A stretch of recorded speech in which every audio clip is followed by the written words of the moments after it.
Members, U.S. friends.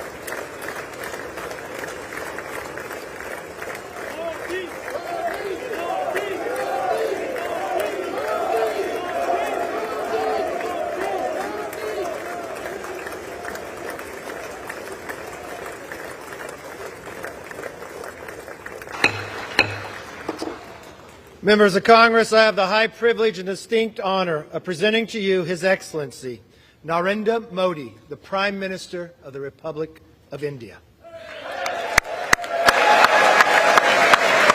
Thank you.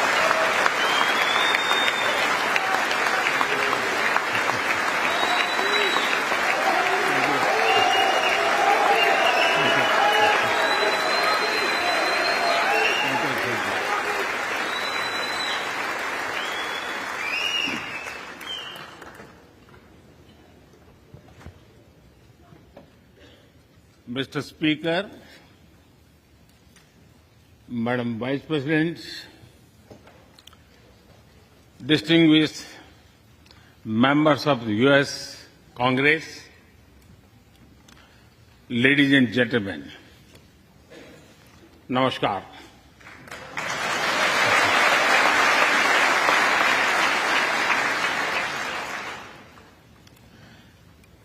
It is always a great honor to address the United States Congress.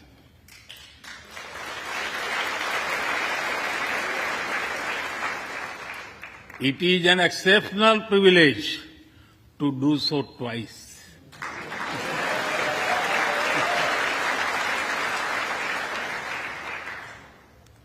For this honor,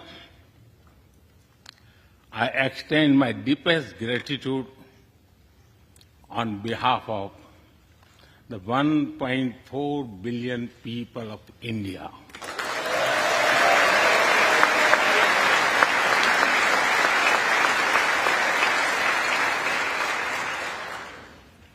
I see that nearly half of you were here in 2016. I feel your warmth as old friends. I can also see the enthusiasm of your new friends in the other half. I remember Senator Harry Reid, Senator John McCain, Senator Orrin Hatch, Elijah Cummings,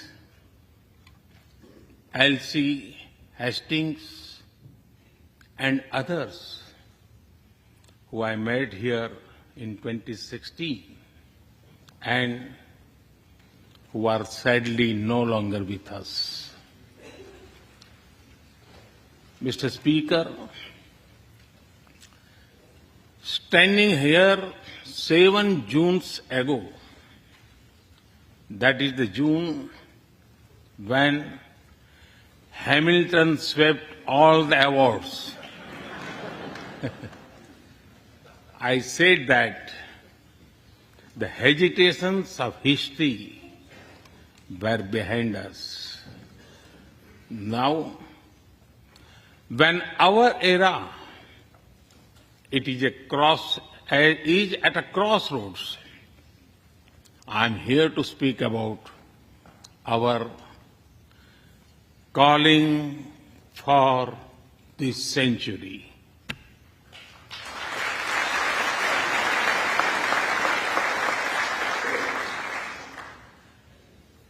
Through the long and widening road that we have traveled, we have made the test of friendship.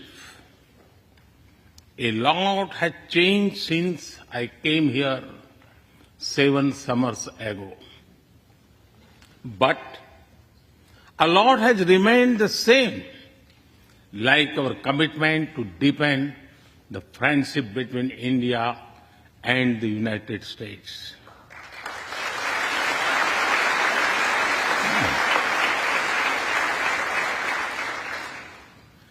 In the past few years, there have been many advances in AI, artificial intelligence.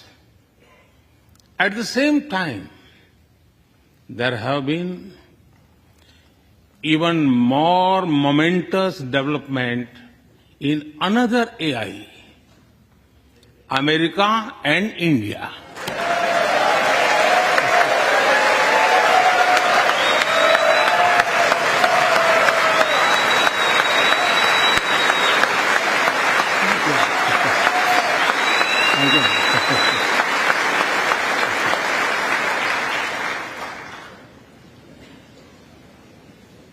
Mr. Speaker and distinguished members, the beauty of democracy is the constant connect with the people, to listen to them and feel their pulse. And I know this takes a lot of time, energy, effort, and travel. It is a Thursday afternoon, a fly-out day for some of you. So I am grateful for your time. I also know how busy you have been this last month. Being a citizen of a vibrant democracy, myself, I can admit one thing, Mr. Speaker, you have a tough job.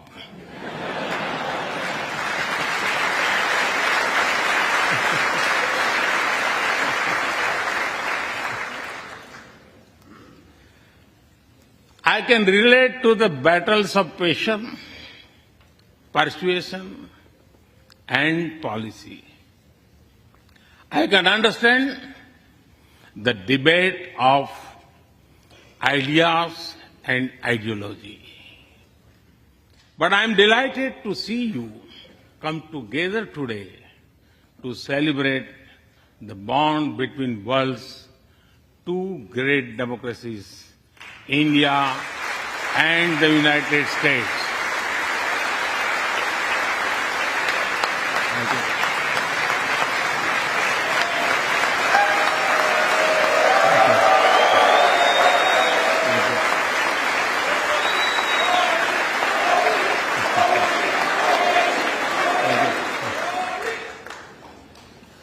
I'm happy to help out.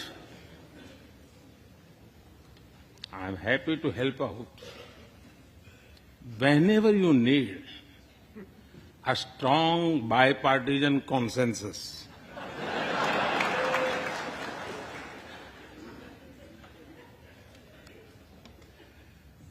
There will be and there must be a contest of ideas at home. But we must also come together as one when we speak for our nation.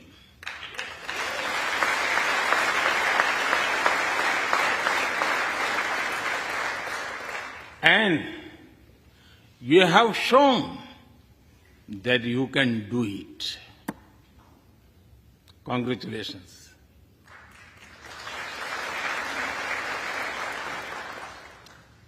Mr. Speaker,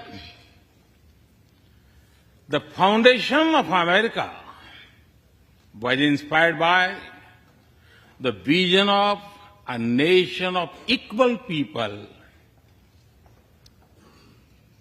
Throughout your history, you embrace people from around the world, and you have made them equal partners in the American dream.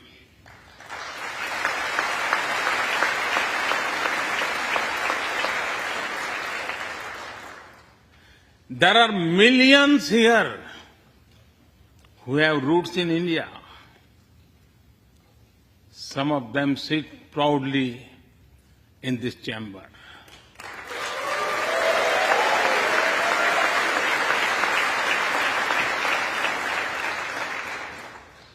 And there is one behind me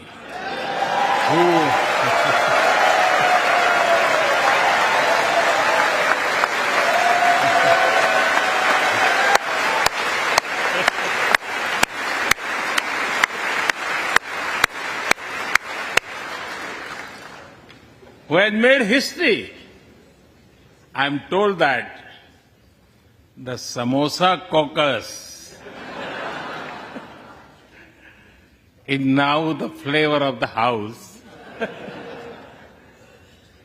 I hope it grows and brings the full diversity of Indian cuisine here.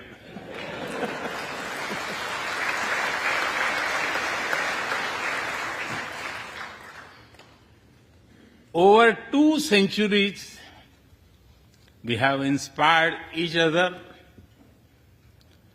through the lives of great Americans and Indians. We pay tribute to Mahatma Gandhi and Martin Luther King Jr.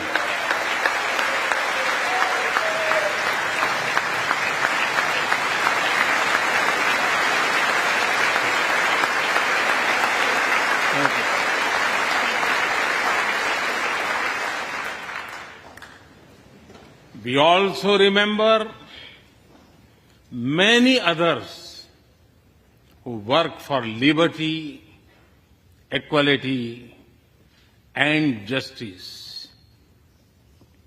Today, I also wish to pay heartfelt tribute to one of them, Congressman John Lewis.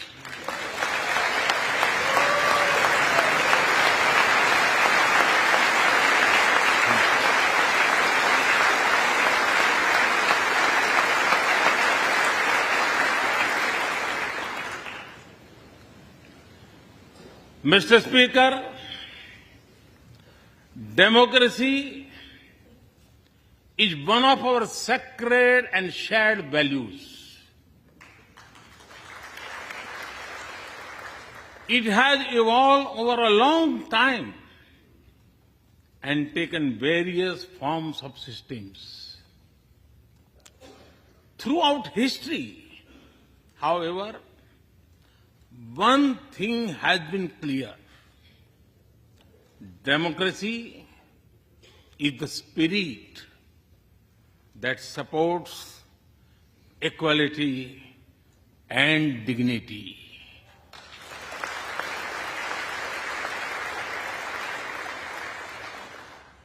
Democracy is the idea that welcomes debate and discourse. Democracy is the culture that gives wings to thought and expression. India is blessed to have such values from times immemorial. In the evolution of the democratic spirit, India is the mother of democracy.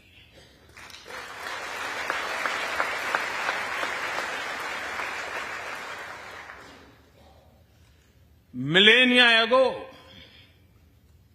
our oldest scripture said, Ekam Sat Vipra Bahudha Vadanti. It means that truth is one, but the wise express it in a different ways. Now, the US is the oldest and India the largest democracy. Our partnership augurs well for the future of democracy.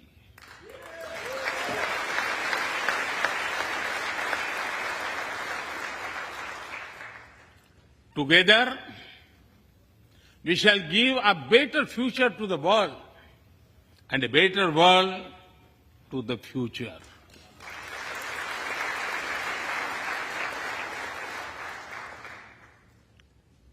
Mr. Speaker, last year, India celebrated 75 years of its independence. Every milestone is important, but this one was a special. We celebrated a remarkable journey of over 75 years of freedom after 1,000 years of foreign rule in one form or another. This was not just a celebration of democracy, but also of diversity. Not just of constitution, but also of its spirit of a social empowerment. Not just of our competitiveness and cooperative federalism, but also of our essential unity and integrity.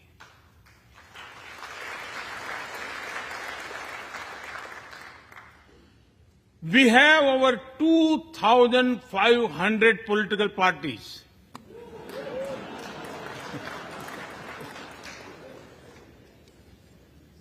Yes, you heard that right. 2,500. About 20 different parties govern various states of India.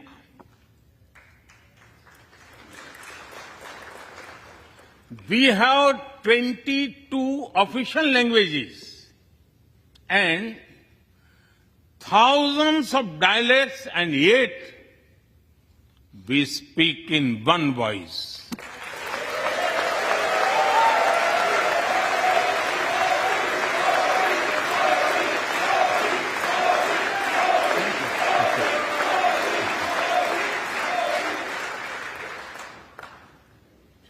Every 100 miles, our cuisine changes. From dosa to aloo paratha, and from Srikhand to Sandesh. We enjoy all of this. We are home to all faiths in the world, and we celebrate all of them.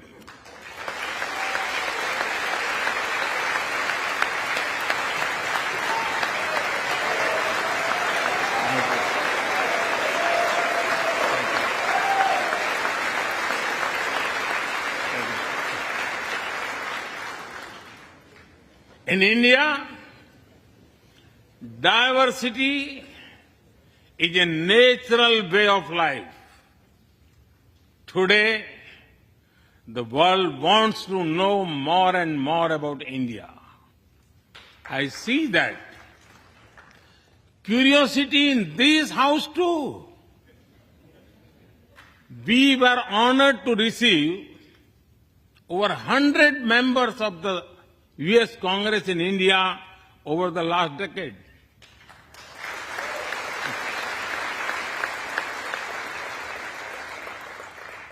Everyone wants to understand India's development, democracy, and diversity. Everyone wants to know what India is doing right and how. Among close friends, I'm happy to share the same. Mr. Speaker, when I first visited the US as a Prime Minister, India was the 10th largest economy in the world. 10th. Today, India is the 5th largest economy.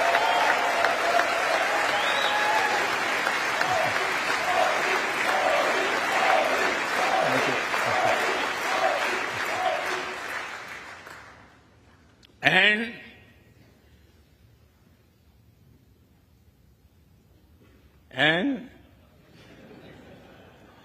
India will be the 3rd largest economy soon.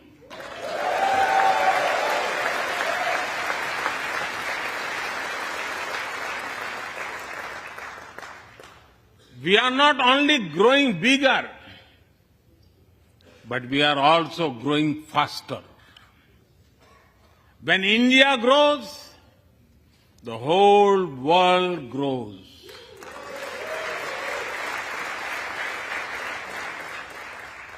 After all, we are 1/6 of the world's population. In the last century, when India won its freedom, it inspired many other countries to free themselves from colonial rule.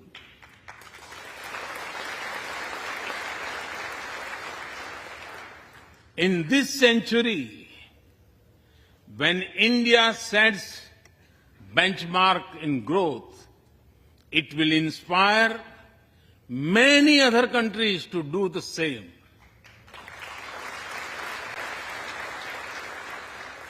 Our vision is सबका साथ, सबका विकास, सबका विश्वास, सबका प्रयास. It means together for everyone's growth, with everyone's trust and everyone's efforts. Let me share with you how this vision is translating into action with speed and scale. We are focusing on infrastructure development. We have given nearly 40 million homes to provide shelter to over 150 million people.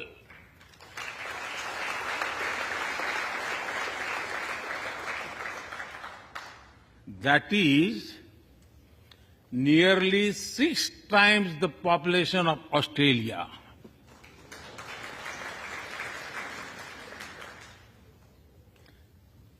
We run a national health insurance program that ensures free medical treatment for about 500 million people.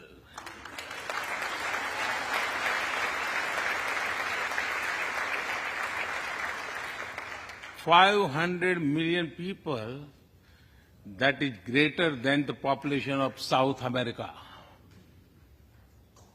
We took banking to the unbanked with the world's largest financial inclusion drive. Nearly 500 million people benefited. This is close to the population of North America. We have worked on building digital India. Today, there are more than 850 million smartphones and internet users in the country.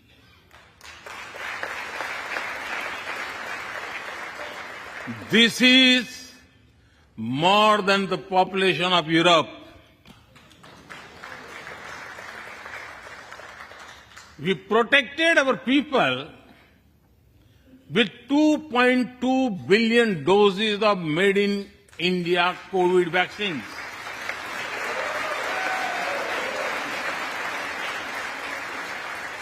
And that too free cost.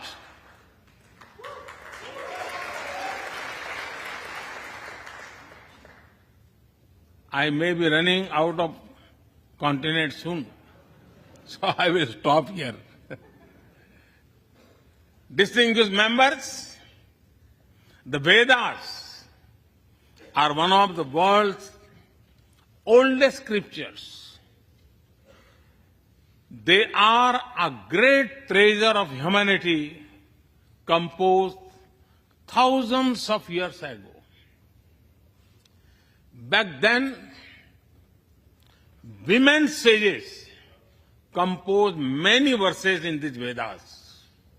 And today, in modern India, women are leading us to a better future.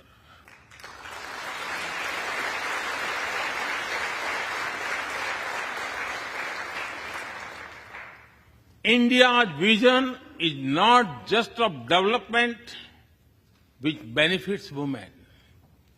It is of women-led development where women lead the journey of progress.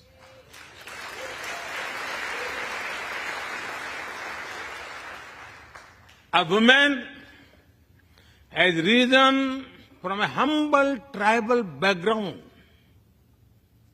to be our head of states.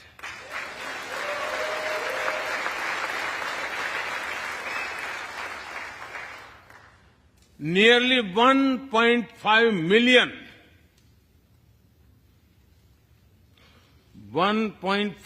million elected women lead us at various levels. And that is of local governments. Today, women serve our country in the Army, Navy, and Air Force. India also has the highest percentage of women airline pilots in the world.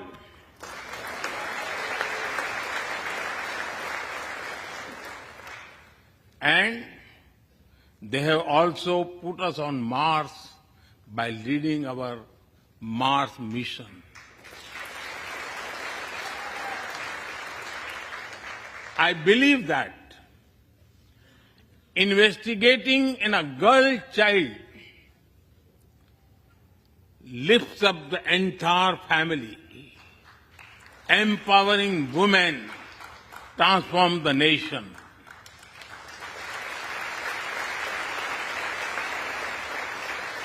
Mr. Speaker, India is an ancient nation with a youthful population.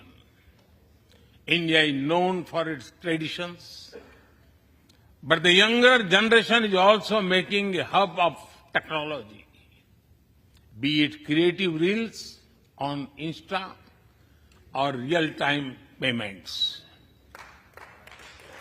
Coding or quantum computing, machine learning or mobile apps, fintech or data science, the youth of India are a great example of how a society can embrace latest technology.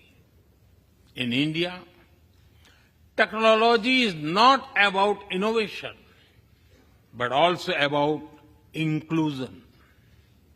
Today, digital performance are empowering the rights and dignity of people while protecting privacy. In the last 9 years, over 1 billion people got a unique digital biometric identity connected with their bank accounts and mobile phones. This digital public infrastructure helps us reach citizens within seconds with financial assistance. 850 million people receive direct benefit financial transfers into their accounts. 3 times a year, over 100 million farmers received assistance in their bank accounts at the click of a button.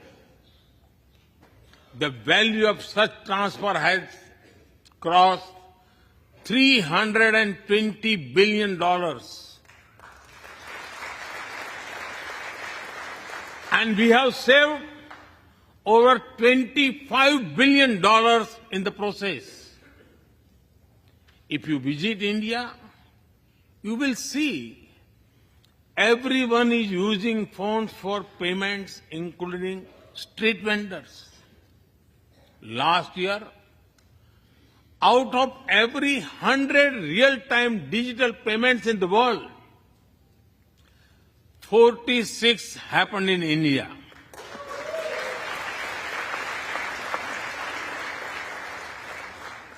Nearly 400,000 miles of optical fiber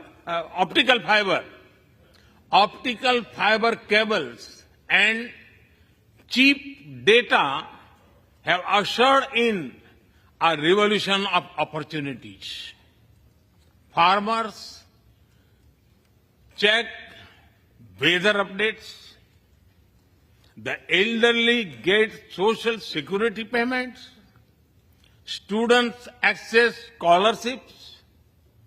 Doctors deliver telemedicine. Fishermen check fishing grounds, and small businesses get loans with just a tap on their phones. Mr. Speaker, a spirit of democracy, inclusion, and sustainability defines us. It also shapes our outlook to the world. India grows while being responsible about our planet.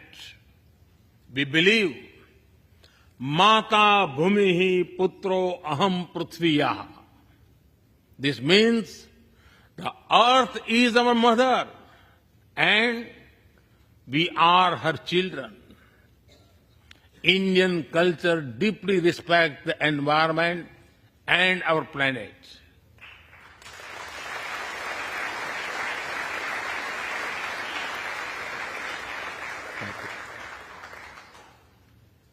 While becoming the fastest growing economy, we grew our solar capacity by 2,300%. Yes, you have heard right. 2,300%.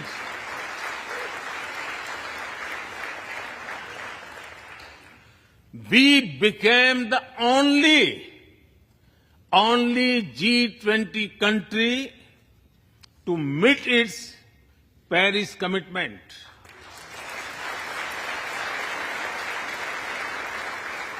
We made renewables account for over 40% of our energy sources, 9 years ahead of the target of 2030.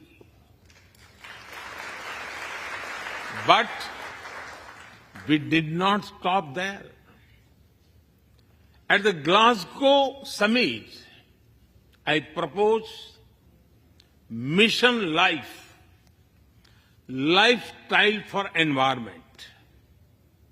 This is a way to make sustainability a true people's movement. To live it, to be the job of governments alone. By being mindful in making choices, every individual can make a positive impact. Making sustainability a mass movement, we help the world reach the net zero target faster. Our vision is pro-planet progress. Our vision is pro-planet prosperity. Our vision is pro-planet people.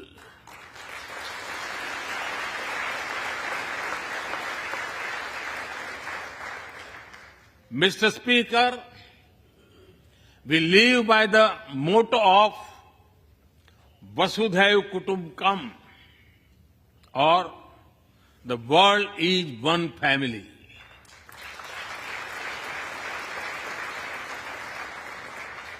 Our engagement with the world is for everyone's benefit. The one sun, one world, one grid seek to join us. All is connecting the world with clean energy.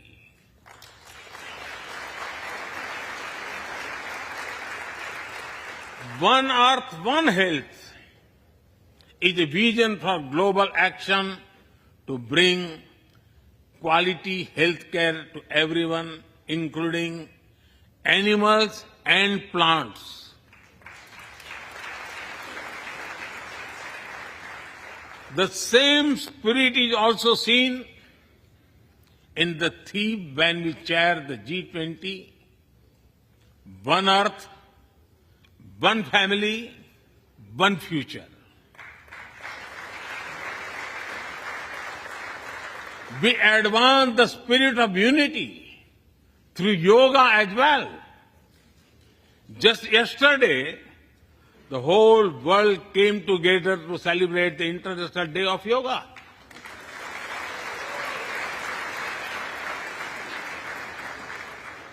Just last week, all nations joined our proposal at the UN to build a memorial wall to honor the peacekeepers. And this year, the whole world is celebrating the International Year of Millets to promote sustainable agriculture and nutrition alike. During COVID, we delivered vaccines and medicines to over 150 countries. We reach out to others, being disasters as first responders, as we do for our own. We share our modest resources with those who need them the most. We build capabilities, not dependencies.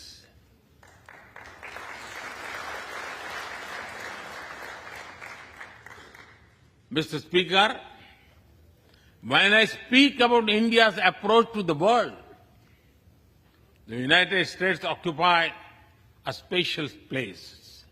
I know. Our relations are of great importance to all of you. Every member of this Congress has a deep interest in it.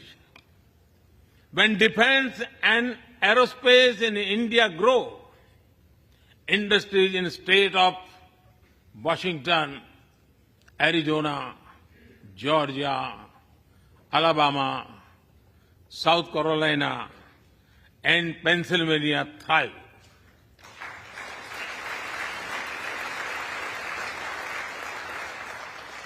When American companies grow, the research and development centers in India thrive. When Indians fly more, a single order for aircrafts creates more than 1 million jobs in 44 states in America.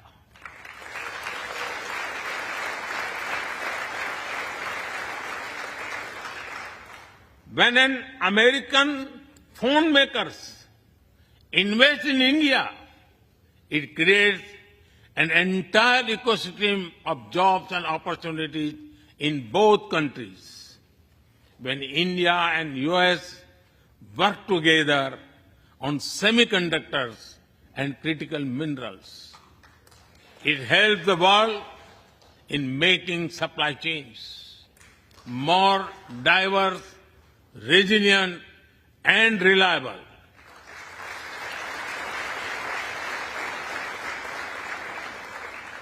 Indeed, Mr. Speaker, we were strangers in defense cooperation at the turn of century. Now, the United States has become one of our most important defense partners.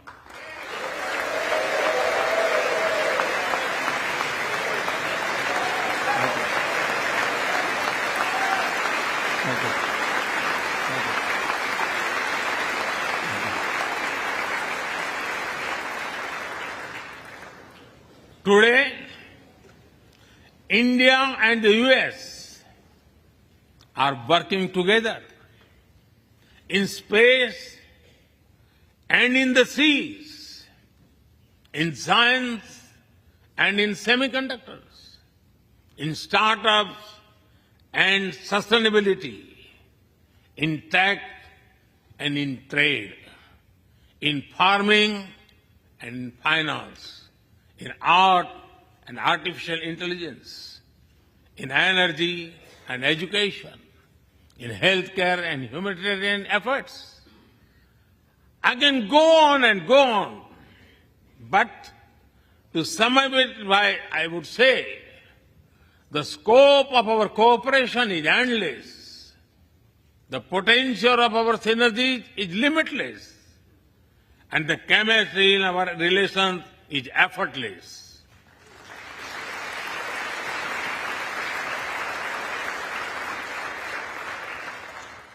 In all this, Indian Americans have played a big role.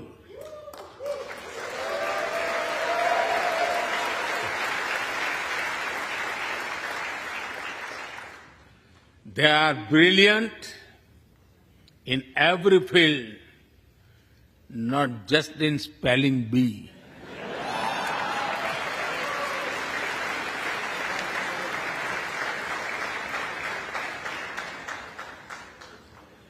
With their hearts and minds, talent and skills, and the love for America and India, they have connected us.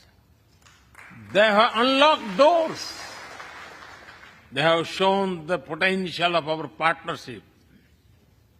Mr. Speaker, distinguished members, every Indian Prime Minister and American President of the past has taken our relationship further.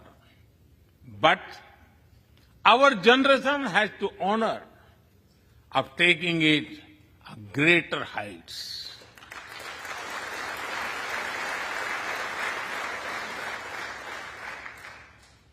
I agree with President Biden that this is a defining partnership of this country, because it serves a larger purpose: democracy, demography, and destiny give us the purpose.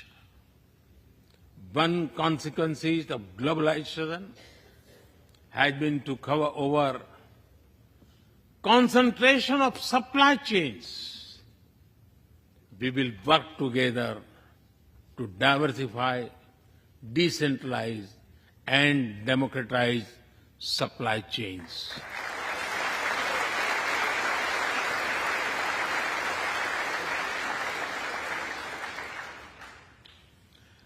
Technology will determine the security, prosperity, and leadership in the 21st century. That is why our two countries established a new initiative for critical and emerging technologies. Our knowledge partnership will serve humanity and seek solutions to the global challenges of climate change, hunger, and health. Mr. Speaker and distinguished members, the last few years have seen deeply disruptive developments. With the Ukraine conflict, war has returned to Europe. It is causing great pain in the region. Since it involves major powers, the outcomes are severe. Countries of the global south have been particularly affected. The global order is based on the respect for the principle of the UN Charter, peaceful resolution of disputes, and respect for sovereignty and territorial integrity.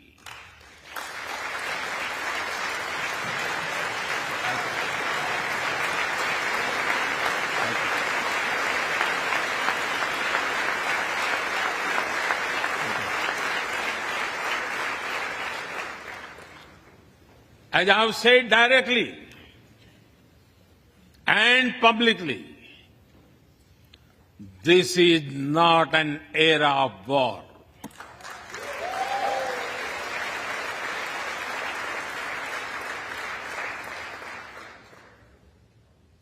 But it is one of dialogue and diplomacy.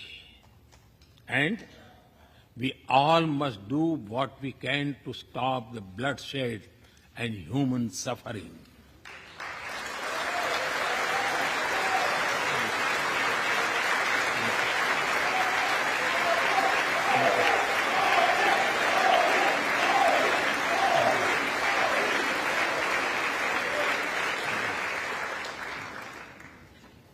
Mr. Speaker,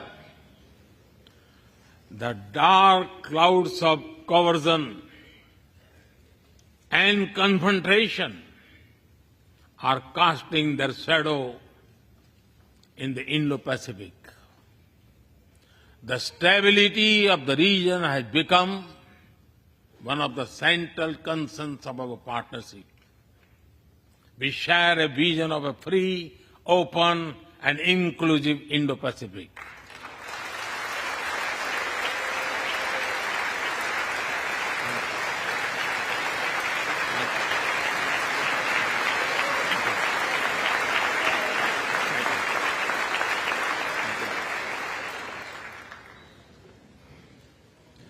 Connected by secure seas, defined by international law, free from domination, and anchored in ASEAN centrality.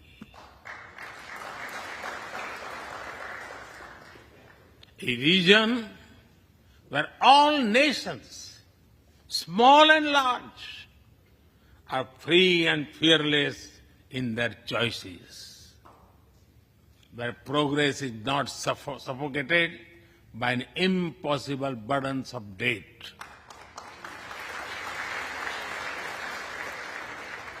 Where connectivity is not leveraged for strategic purposes, where all nations are lifted by the high tide of shared prosperity.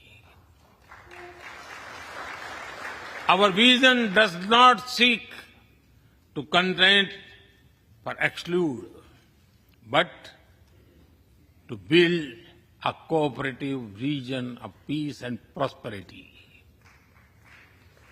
We work through regional institutions and with our partners from within the region and beyond. Of this, Quad has emerged as a major force of good for the region.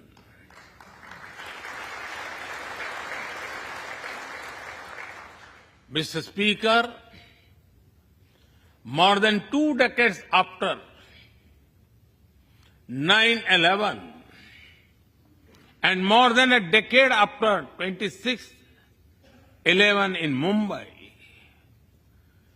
radicalism and terrorism still remain a pressing danger for the whole world. These ideologies keep taking new identity and forms, but their intentions are the same.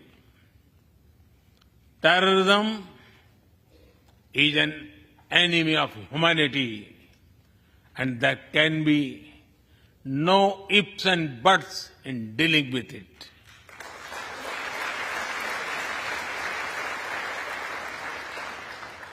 We must overcome all such forces sponsoring and exporting terror.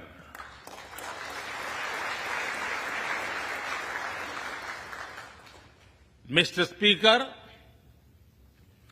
COVID-19's biggest impact was the human loss and suffering it caused. I wish to remember Congressman Ron Wright and the staff members who lost their lives to COVID. As we emerge out of the pandemic, we must give shape to a new world order. Consideration, care, and concern are the need of the hour. Giving a voice to the global south is the way forward. That is why I firmly believe that the African Union be given full membership of G20.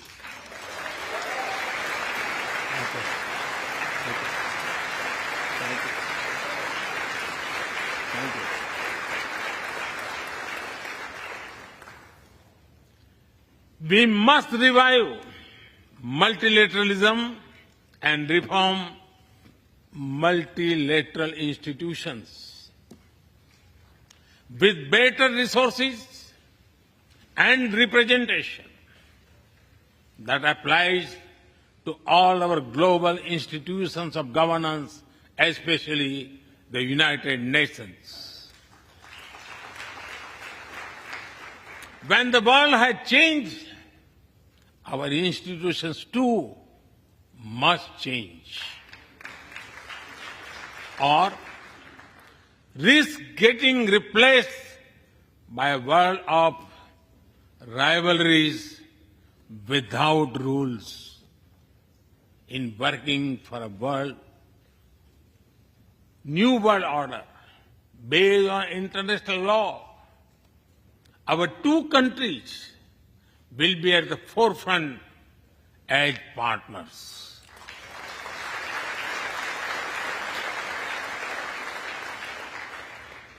Mr. Speaker and distinguished members, today we stand at a new dawn in our relationship that will not only shape the destiny of our two nations, but also that of the world. As the young American poet Amanda Gorman has expressed, when day comes, we step out of the shade,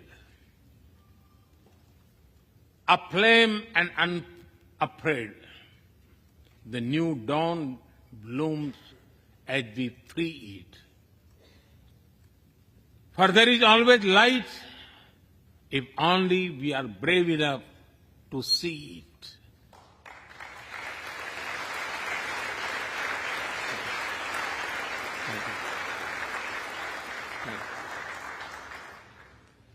Our trusted partnership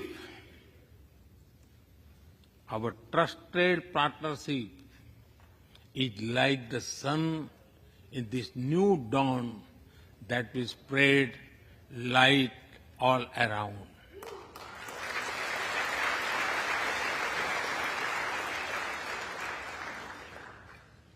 I am reminded of a poem that I once wrote. आसमान में सिर उठाकर घने बादलों को चीरकर रोशनी का संकल्प ले अभी तो सूरज उगा है।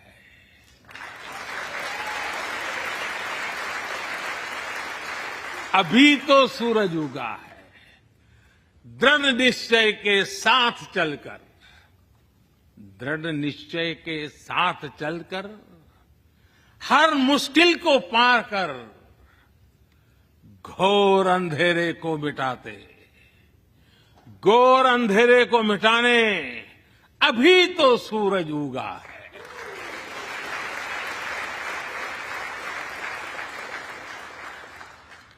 If I were to say it in English, it would be rising its head in the skies, piercing through the dense clouds with the promise of light.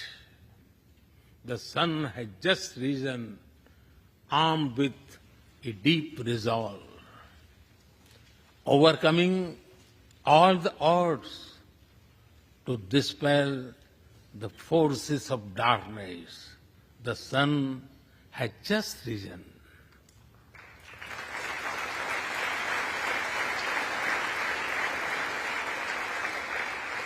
Mr. Speaker and distinguished members, we come from different circumstances and history, but we are united by a common vision and by a common destiny.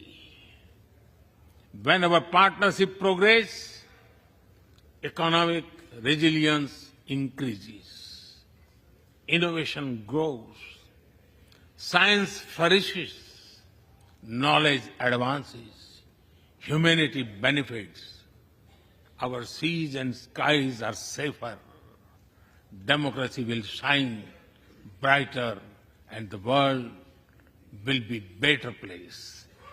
That is the mission of our partnership. That is our calling for this century. Mr. Speaker and distinguished members, even by the high standards of our partnership, this visit is one of the great positive transformation. Together, we shall demonstrate that democracy is better and democracy deliver.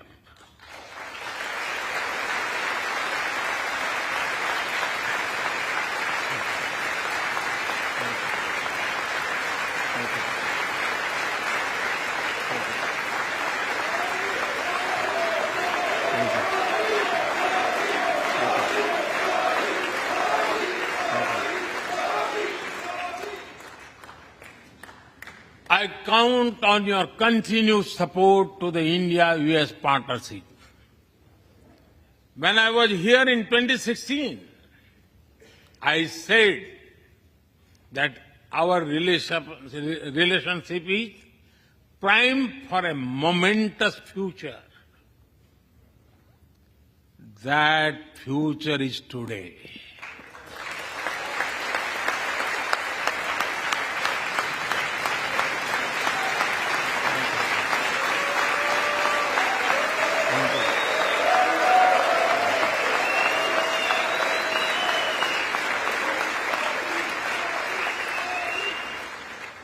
Thank you once again, Mr. Speaker, Madam Vice President, and the distinguished members of this honor. God bless America. Jai Hind. Long live India-US friendship. Thank you.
तो बेहद शानदार, सारगर्भित, सधे हुए अंदाज में प्रधानमंत्री नरेंद्र मोदी का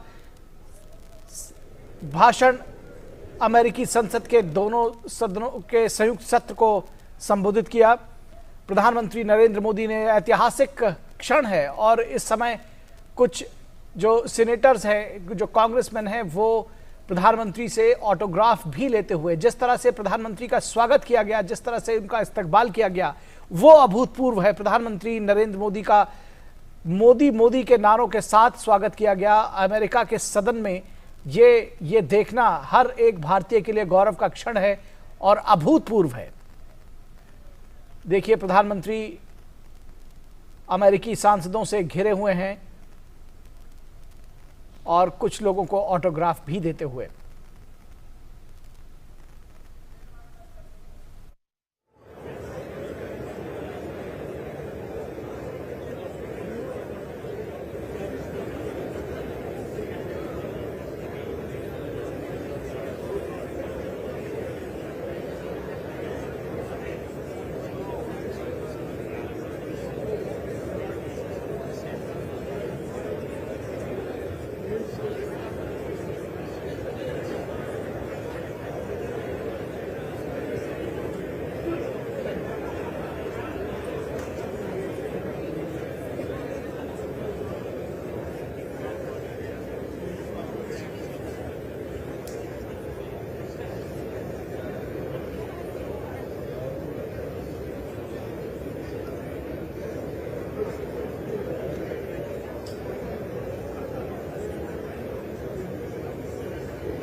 के लिए स्वागत करने के लिए उत्सुक है।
Members of Congress, I have the high privilege and distinct honor of presenting to you His Excellency Narendra Modi, the Prime Minister of the Republic of India. Thank you.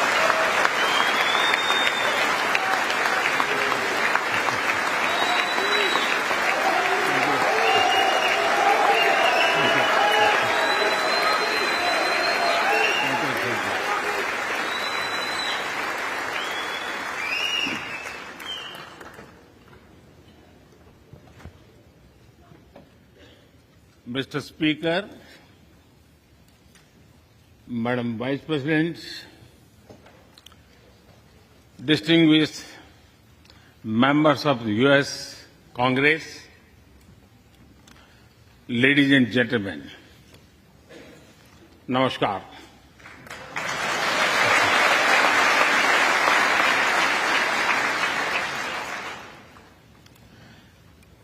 It is always a great honor to address the United States Congress.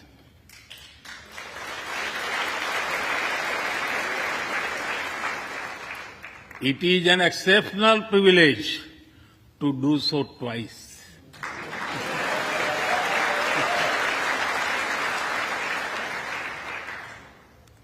For this honor,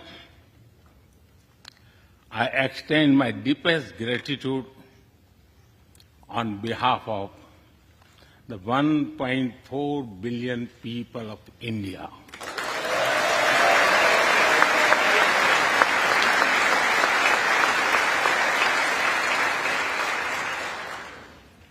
I see that nearly half of you were here in 2016. I feel your warmth as old friends. I can also see the enthusiasm of a new friends in the other half. I remember Senator Harry Reid, Senator John McCain, Senator Orrin Hatch, Elijah Cummings, Elsie Hastings, and others who I met here in 2016 and who are sadly no longer with us. Mr. Speaker, standing here 7 Junes ago, that is the June when Hamilton swept all the awards, I said that the hesitations of history were behind us. Now, when our era is at a crossroads, I am here to speak about our calling for this century.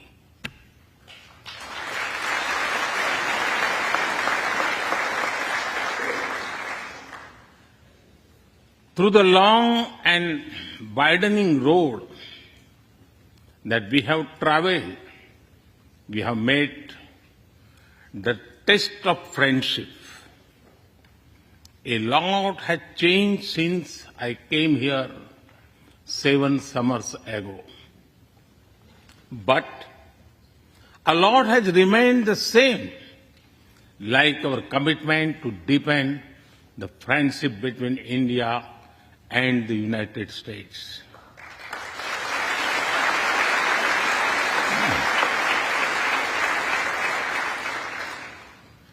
In the past few years, there have been many advances in AI, artificial intelligence. At the same time, there have been even more momentous development in another AI, America and India.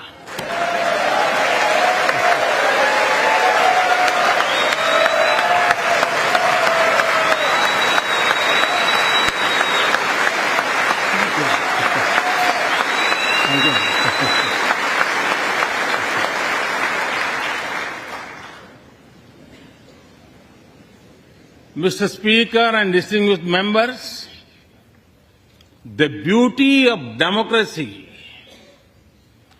is the constant connect with the people, to listen to them,